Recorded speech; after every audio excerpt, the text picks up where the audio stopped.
দ্বিকক্ষ নির্বাচনটা জটিল, কারণ আমরা যারা ইংল্যান্ডে পড়াশোনা করেছি, দ্বিকক্ষে পার্লামেন্টে আইন পাশের যে প্রসেস, এটা এত জটিল, এটা আপনাদেরকে আরেকদিন প্রেস কনফারেন্স করে আমাকে প্রয়োজনে বুঝাই দিব আর কি। এটা এত জটিল। দেখেন, প্রধান উপদেষ্টার সাথে যখন আমরা দেখা করেছি, তখন আমাদের পার্টির বর্তমান কারেন্ট চেয়ারম্যানের পক্ষ থেকে পরিষ্কার করে বলা হয়েছে যে নির্বাচনের তারিখের ব্যাপারে আমরা যথেষ্ট উদার।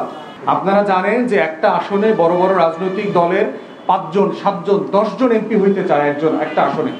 তখন রাজনৈতিক দলগুলো যেটা করবে যে আমার হাতে তো 100 আছে, রিজার্ভ আছে, আমি একজনকে নিম্নকক্ষে দিব আর 2 জনকে ওখানে পুনর্বাসন করে দেব। দ্বিকক্ষ নির্বাচনটা জটিল, কারণ আমরা যারা ইংল্যান্ডে পড়াশোনা করেছি, দ্বিকক্ষে পার্লামেন্টে আইন পাশের যে প্রসেস, এটা এত জটিল, এটা আপনাদেরকে আরেকদিন প্রেস কনফারেন্স করে আমাকে প্রয়োজনে বুঝাই দিব আর কি। এটা এত জটিল যে ব্রিটেনের মতো পার্লামেন্টে প্রধানমন্ত্রী আইন পাশ হয় না, বছরের পর বছর, 3 বছর 6 বছর 7 বছর ধরে আইন ডেডলক হয়ে আছে। তো এই জটিলতা আমরা জানি বলে বুঝতেছি যে বাংলাদেশে এটা প্র্যাকটিক্যাল হবে না, এই জন্য এই জটিলতাটা অ্যাডভান্স প্রিয়াম করতে পারছি। দ্বিতীয়ত, ইলেকশন প্রসেসটা ফেয়ার হবে না এই জায়গাগুলোতে, কারণ দলগুলো যাদেরকে মনোনয়ন দেয়, এই প্রসেসে যেটা হবে, দ্বিকক্ষ বিশিষ্ট পার্লামেন্টটা পুনর্বাসন কেন্দ্রে পরিণত হবে। আপনারা জানেন যে একটা আসনে বড় বড় রাজনৈতিক দলের 5 জন 7 জন 10 জন এমপি হইতে চায় একজন একটা আসনে।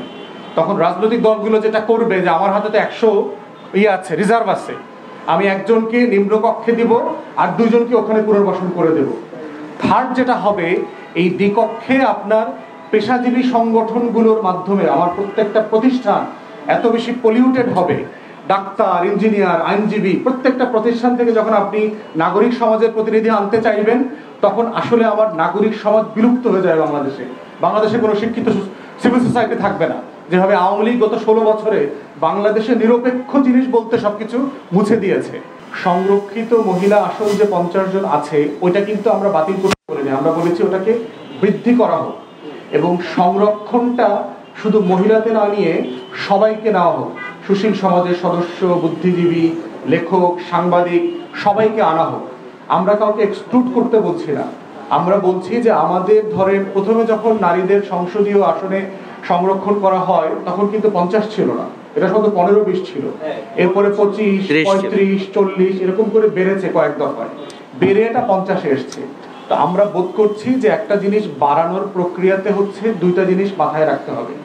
একটা হচ্ছে যে কারণে আমি এটাকে করবার জন্য চেষ্টা করেছিলাম, আমার সেই লক্ষ্যটা অর্জিত হয়েছে কিনা, যে নারীর ক্ষমতায়ন, নারীকে পার্লামেন্টে আনা, যোগ্য মেধাবী মেয়েদেরকে পলিটিক্সে আসার ব্যাপারে উৎসাহিত করা, সেগুলো হয়েছে কিনা সেটা যেমন আমাকে রিভিউ করতে হবে, আমাকে এটাও দেখতে হবে যদি বৃদ্ধি করবার প্রয়োজন হয় কোন প্রসেসে আমরা বৃদ্ধি করব। তো সেই জায়গায় আমরা বোধ করছি যে এই আলাদা পার্লামেন্ট না করে, আলাদা সংরক্ষিত নির্বাচন না করে, বরং এই সংরক্ষণটা 100 করে দেওয়া দরকার, নারীদের পাশাপাশি সবাইকে নেওয়া দরকার। তাই আমরা রাষ্ট্রের স্বার্থে বোধ করি যে নাগরিক সমাজের স্বাধীনতা থাকতে হবে। তাকে যদি আপনি পার্লামেন্টে আনেন, সে তো দলের পক্ষ হয়ে কথা বলতে হবে তখন তাকে। তো এই বিবেচনাগুলো করে আমরা বোধ করছি যে এইটা রাষ্ট্রের জন্য দীর্ঘমেয়াদে কল্যাণকর হবে না, বরং আপনি যেটা বলছেন যে আমরা সবাইকে নিয়ে পার্লামেন্ট করা দরকার, সেটার জন্য আমরা বলছি যে আমাদের তো সংরক্ষিত আসনের আইন আছে, এটা 50 থেকে আমরা 100 করি। আমরা দেখি 2টা পার্লামেন্টে মূল্যায়ন করে যে এটা কিভাবে ফাংশন করে। দেখেন, প্রধান উপদেষ্টার সাথে যখন আমরা দেখা করেছি, তখন আমাদের পার্টির বর্তমান কারেন্ট চেয়ারম্যানের পক্ষ থেকে পরিষ্কার করে বলা হয়েছে যে নির্বাচনের তারিখের ব্যাপারে আমরা যথেষ্ট উদার। এটা 3 মাস পরেও হতে পারে, 1.5 থেকে 2 বছরের মধ্যেও হতে পারে। এখানে মোদ্দা কথা হচ্ছে ঐক্যমত, রাজনৈতিক দল, অংশীজন এবং সংস্কারের যে দাবি, এগুলো সবগুলো মাথায় নিয়ে বিবেচনা করে দিন তারিখ ঠিক করতে হবে। আমরা এক্স্যাক্টলি ওই মাসে দেন, সেই মাসে দেন, এই বছর দেন, এই ব্যাপারে আমরা উদার। রাজনৈতিক দল, অংশীজন যেটা মনে করে, মোটা দাগে যদি অন্তর্বর্তীকালীন সরকার এখানে একমত হয়, আমরা ওটা বিবেচনা করব। তারপর আমরা বোধ করি যে রাজনৈতিক দলের জায়গা থেকে তর্ক, আলাপ, বিতর্ক এটা চলবে। আরো বেটার আর্গুমেন্ট আমরা চাই, আমাদের থেকেও যদি অন্য কারো আরো পাওয়ারফুল বেটার আর্গুমেন্ট থাকে, অবশ্যই সেটা আমরা বিবেচনা করব। যে কোনো যৌক্তিক সিদ্ধান্ত, যৌক্তিক তর্ক দেশের স্বার্থে, দলের স্বার্থে, বাংলাদেশের স্বার্থে আমরা মেনে নেব। এই ব্যাপারে আমরা খুবই উন্মুক্ত।